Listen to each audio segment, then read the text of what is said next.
I'm joined live now from Canary Wharf in London by BGC Partners David Buik. Good to see you, David. Morning, Maryam. What could this mean for the company?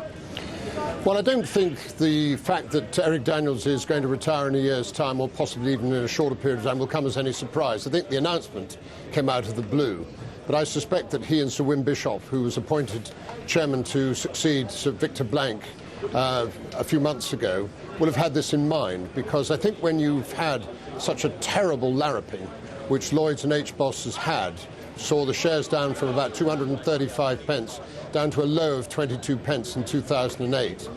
Admittedly, both of them deserve the most enormous credit, particularly Sir Wim Bischoff, for pulling off, which I think was the seventh wonder of the world in a 13 billion rights issue, to put them straight again, and I think that was an incredible achievement.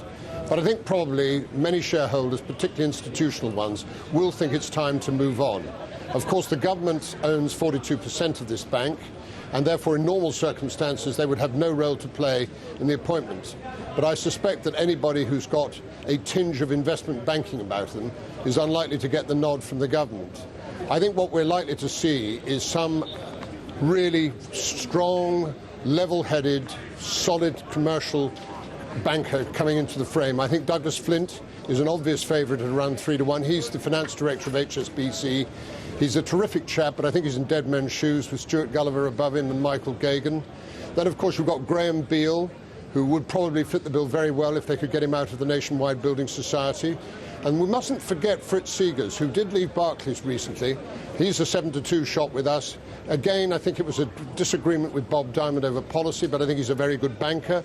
And then I'd like to throw in the case, really, for some of the very, very clever colonial bankers that we have. Those from the Royal Bank of Canada, there's Gordon Nixon, Gail Kelly from Westpac, and Cameron Klein from David, NAB.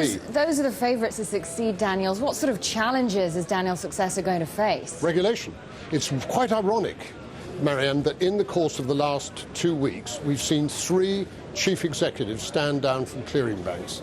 I think the world at large completely underestimates, A, the complexity of implementing global regulation, which I think is now an impossibility, and also how draconian it's going to be for everybody, and how potentially damaging if each country or each continent doesn't plough its own lonely furrow to get the job done to the criteria that suits them.